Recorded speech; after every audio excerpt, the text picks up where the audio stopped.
അപ്പൊ ഗൈസ്, ഈ പേര് കേൾക്കുമ്പോൾ നിങ്ങൾ വിചാരിക്കും ഇത് 2004 നടന്ന സുനാമിനെ പറ്റിയുള്ള സിനിമയാണെന്ന്. എന്നാൽ ഇത് അങ്ങനെയല്ല.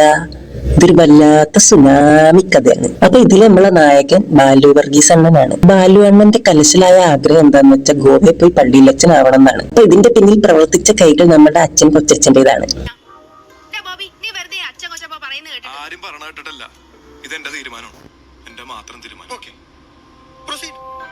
അപ്പൊ ഗോവയിൽ പോയി പള്ളിയിലച്ഛൻ ആവാൻ വേണ്ടിയിട്ടാണ് നമ്മുടെ ബാലു അണ്ണന് ടൂറിസ്റ്റ് ബസ് കയറിയിട്ട് ഗോവയിൽ പോകാൻ നിൽക്കുന്നത്.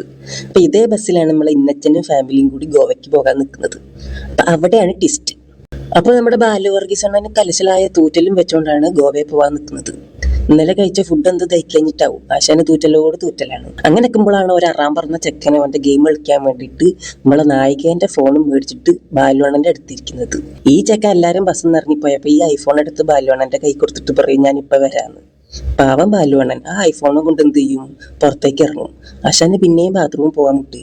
അങ്ങനെ ബാത്റൂം അന്വേഷിച്ച് അണ്ണൻ ഒരു ബാത്റൂമിന്റെ മുന്നിലെത്തും. അങ്ങനെ ബാലുവണ്ണൻ ബാത്റൂമിന്റെ ഉള്ളിൽ കയറിയിട്ട് കൊളുത്ത് പോലെ ഇടാതെ കാര്യം സാധിക്കിയിരിക്കുമ്പോഴാണ് ജെൻഡർ സിമ്പൽ പോലെ നോക്കാതെ നമ്മളെ നായിക ബാലുവണ്ണൻ പോയ കക്കൂസിലേക്ക് ഓടിക്കേറുകയാണ്. അപ്പൊ കൊളുത്തിടാത്തതിനെ കൊണ്ട് തന്നെ ഈസി ആയിട്ട് ഉള്ളിലെ വാതില് തുറന്നെടുത്തിരുന്നു.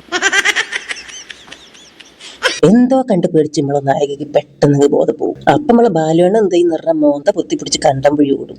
ഈ സമയം വന്ന് നമ്മളെ നായികേന്റെ വീട്ടുകാരെന്ത് വിചാരിക്കും, ബാലുവണ്ണൻ നായികൻ എന്തോ ചെയ്തിട്ടാണ് നായിക ബോധം കെട്ടത് എന്ന്. നായികേന്റെ അമ്മ, അതായത് ഈ സിനിമയിലെ ശിവകാമി ദേവി വന്നിട്ട് നമ്മുടെ ബാലുവണ്ണനെ പഞ്ഞി കിട്ടും അറഞ്ചം പുറഞ്ചം ചാർത്തി കൊടുക്കും.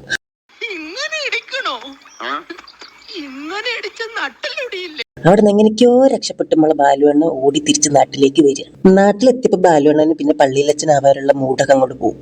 അപ്പൊ നമ്മളെ ബാലുവണ്ണൻ സ്വന്തം അച്ഛനോട് പറയും എനിക്ക് പള്ളിയിലച്ഛനാവേണ്ട പിള്ളേരച്ഛനായാൽ മതിയെന്ന്. തന്റെ സ്വന്തം കസിൻസിനോടും അളിയനോടും ഒക്കെ ഇക്കാര്യങ്ങൾ പറഞ്ഞ ബാലുവണ്ണൻ പൊട്ടിക്കരയാണ്. ഇതിന്റെ ഇടയിലാണ് വേറൊരു ട്വിസ്റ്റ് നടന്നത്.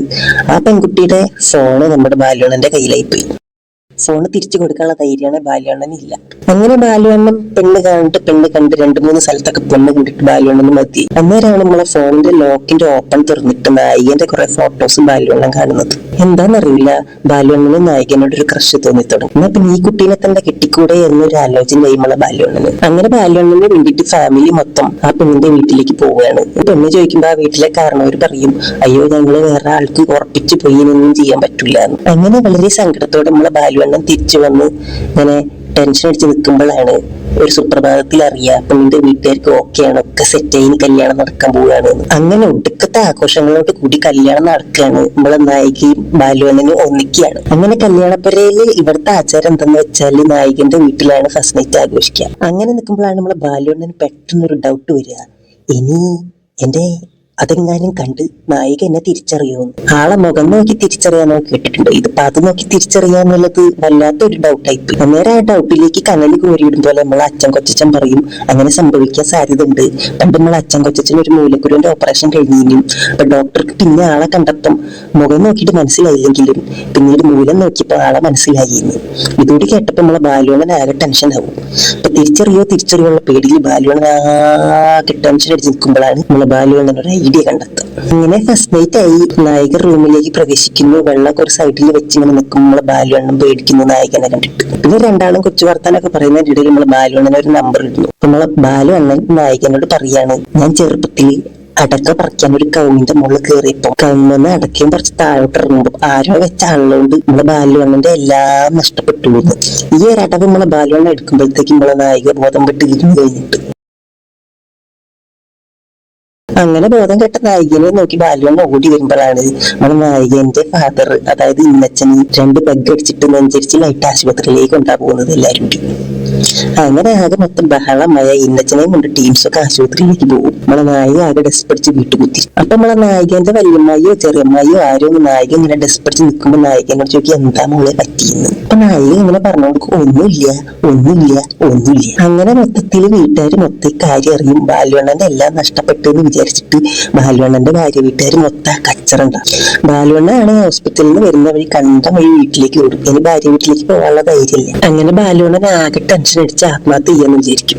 അപ്പൊ ഇതേ സമയത്ത് ഭാര്യ വീട്ടിൽ പൊരിഞ്ഞാട്ടി നടക്കുകയാണ്. ബാലുവണ്ണന്റെ പാരന്റ്സും അങ്ങോട്ട് ചെല്ലും പ്രശ്നം അറിയാതെ.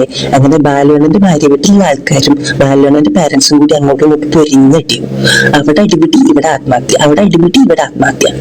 അങ്ങനെ സംഘർഷഭരിതമായ മുഹൂർത്തങ്ങളാണ് ഈ സിനിമയിലൊട്ടനീളം ഉള്ളത്. ഇത് കഴിയുമ്പോൾ നമ്മളെ ബാലുവണ്ണൻ തിരിച്ച് ഭാര്യ വീട്ടിലേക്ക് തന്നെ വരും. ഭാര്യ വീട്ടിൽ നമ്മളെ എന്നച്ചും ബാലുവണ്ണനെയും കാത്ത് വെടി വെക്കാൻ വേണ്ടി റെഡി നിൽക്കുകയാണ് തോക്കായിട്ട്. അപ്പൊ നമ്മളെ ബാലുവണ്ണനെ കണ്ടപ്പോ ഇന്നച്ച എന്ത് ചെയ്യുന്ന പറഞ്ഞാല് ബാലുവണ്ണനെ കൊണ്ടൊരു വയലിന്റെ സൈഡിലേക്ക് പോകും. ഈ സമയത്ത് മണ്ടന്മാരായ റിലേറ്റീവ്സ് ഒക്കെ എന്ത് ചെയ്യും, ബാലുവണ്ണൻ എപ്പൊ വെടിവെക്കും വിചാരിച്ചിട്ട് ബാലുവണ്ണനെയും തപ്പി ഇറങ്ങി ഓടും. അപ്പൊ ഈ മണ്ടന്മാരായ റിലേറ്റീവ്സ് വയലിൽ കൂടെ ഓടിക്കൊണ്ടിരിക്കുകയാണ്. നമ്മളെ ഇന്നച്ചനും ബാലുവണ്ണനും കൂടി ഒരു സൈഡിൽ നിന്ന് വർത്താനം പറഞ്ഞുകൊണ്ടിരിക്കുകയാണ്. ഒറ്റയ്ക്ക് വേറെ രക്ഷയൊന്നുമില്ല എന്ന് വിചാരിച്ചിട്ട് നമ്മളെ ബാലുവണ്ണൻ ഒരു പോക്കൃത്തരം അങ്ങോട്ട് ചെയ്യും. നേരെ നമ്മളെ ഇന്നച്ചന്റെ കൈയെടുത്തിട്ട് ബാലുവണ്ണന്റെ എവിടെയോ വെക്കും. എന്നിട്ട് പറയും, ഡാഡി ഞാനൊരു പ്രാങ്ക് ചെയ്തതാണ്, എന്നോട് ക്ഷമിക്കണമെന്ന്. അങ്ങനെ നമ്മുടെ മരുമോന്റെ കഴിവിൽ സംശയമൊന്നും ഇല്ലാതെ വന്ന് നമ്മളെ ഇന്നച്ചൻ ചെയ്യും, നമ്മളെ മരുമോനായ ബാലുവണ്ണനെയും കൂട്ടി വീണ്ടും വീട്ടിക്ക് വരും. വീട്ടിക്ക് വന്നിട്ട് എല്ലാവരോടും പറയും, നമ്മളെ മരുമോൻ ഒരു ആൺകുട്ടിയാണ്, ആരും ഒന്നും പേടിക്കേണ്ടതെന്ന്. ഇതിനിടയിൽ ബാലുവണ്ണനെ തെരഞ്ഞുപോയ വീട്ടുകാരും ഫ്രണ്ട്സും എല്ലാം കൂടി പിന്നെ അങ്ങോട്ട് ഓടി വരും. അങ്ങനെ എല്ലാരും കൂടി നിൽക്കുമ്പോഴാണ് ബാലുവണ്ണൻ ആ സത്യം വെളിപ്പെടുത്തുക. പണ്ട് ഗോവയിൽ നിന്ന് ബാലുവണ്ണൻ ആണ് ആ ബാത്റൂമിൽ ഉണ്ടായിരുന്നത് എന്ന്. അപ്പൊ എല്ലാവർക്കും കൂടി പിന്നെ സർപ്രൈസ് ആവും. അങ്ങനെ അവസാനം മൊത്തത്തിലൊരു സുനാമി കഥയായിട്ടാണ് നമ്മൾ ഈ സിനിമ അവസാനിക്കുന്നത്. അപ്പൊ ഈ സിനിമ ഒരു ബേസ്ഡ് ഓൺ ട്രൂ സ്റ്റോറി എന്നാണ് ഇതിന്റെ ടൈറ്റിൽ കാണുന്നത്.